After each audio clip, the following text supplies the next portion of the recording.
किस तरह की आवाम की तवक्कुआत आपको मिल रही हैं इलेक्शन मुहिम में?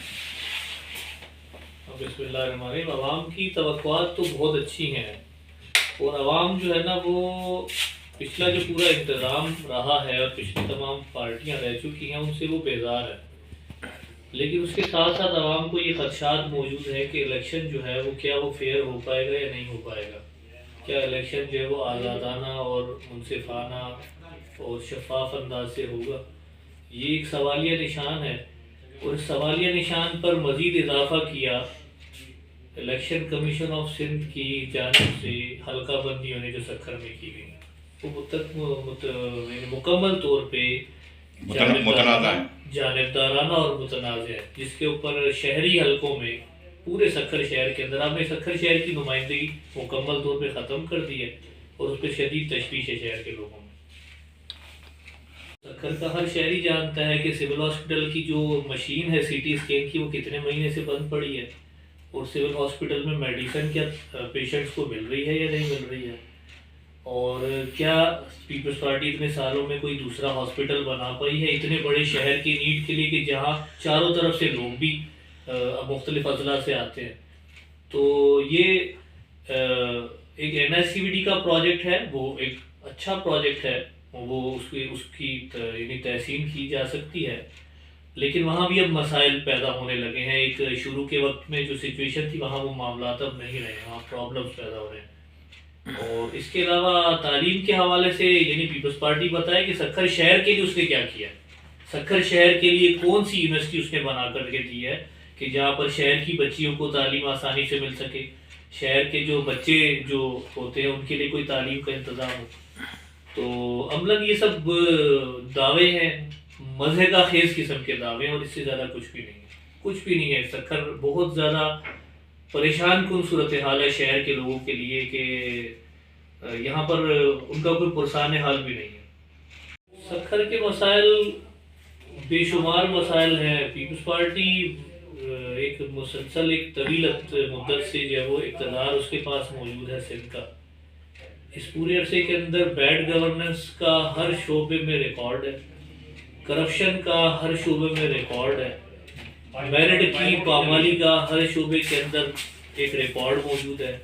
तो कोई भी सूरत हाल ऐसी नहीं कि जिसको हम कह सके कि कोई काबिल इत्मीनान सूरत हाल फला शोबे में पीपल्स पार्टी ने दिखाई है।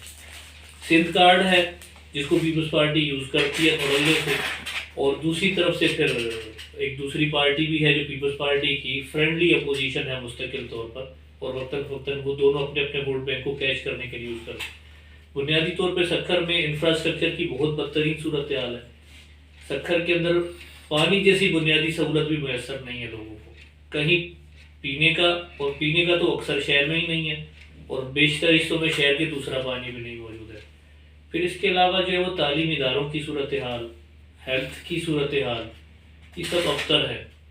फिर उसके अलावा ये कि सखर के जो नौजवान हैं, हज़ारों की तादाद में सखर के नौजवान जो है वो ग्रेजुएट यानी सेकेंड ईयर में FSC और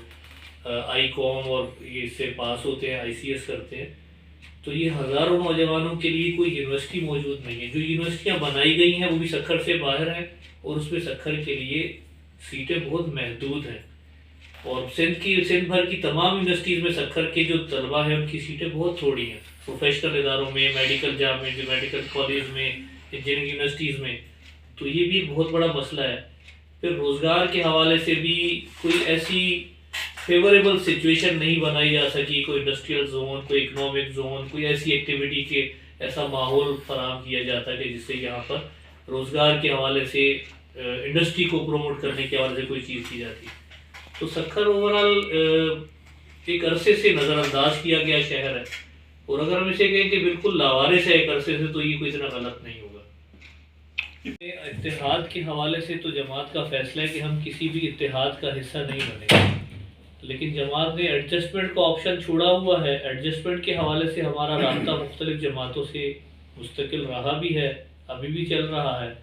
एडजस्टमेंट हो सकती है, उस पर बात भी हो सकती है, उस हवाले से हमारे पास ऑप्शन मौजूद है,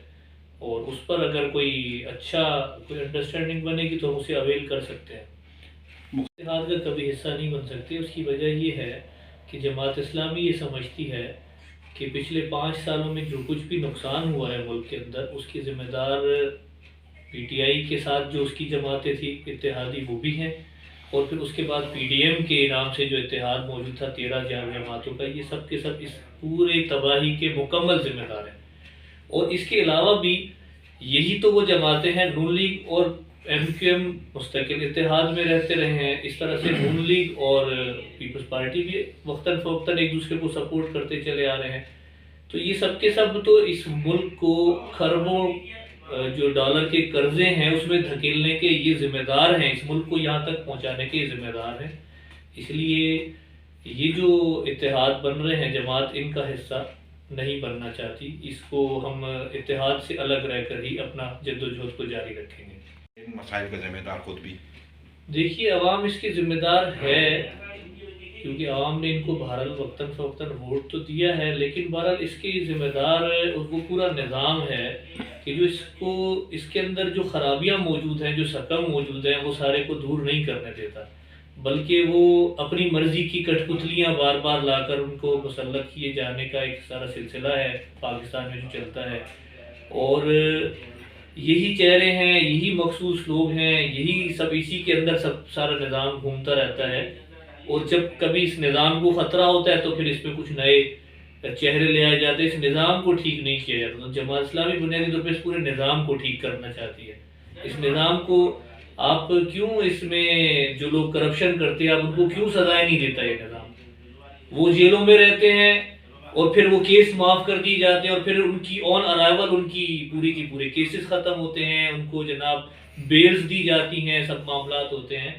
یہی نظام ہے نا سارے کا سارا، یہ کیوں اس کی اصلاح نہیں کرتا؟ پھر یہ نظام آپ کا کانسٹیٹیوشن جو ہے وہ اس کے اندر بتاتا ہے کہ آپ آرٹیکل 62 اور 63 کا اطلاق کریں،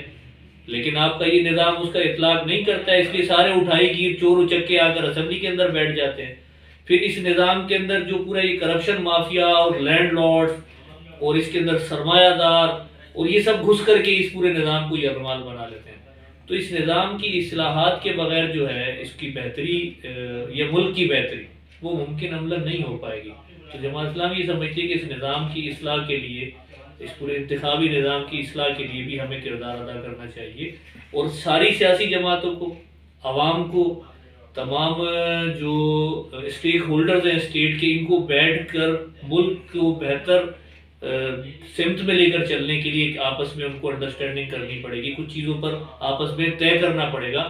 اب یہ اس طرح سے ملک نہیں چل سکتا، یا یہ ملک چلے گا یا اس ملک میں خانہ جنگی ہوگی اگر اس کے اندر معاملات میں اب اصلاح اگر نہیں کی جائے گی، اس کے اندر درستگی کی کوشش نہیں کی جائے گی، تو ملک کا دیوالیہ ہونے سے، اس میں انتشار اور افراتفری ہونے سے پھر ہم روک نہیں سکیں گے۔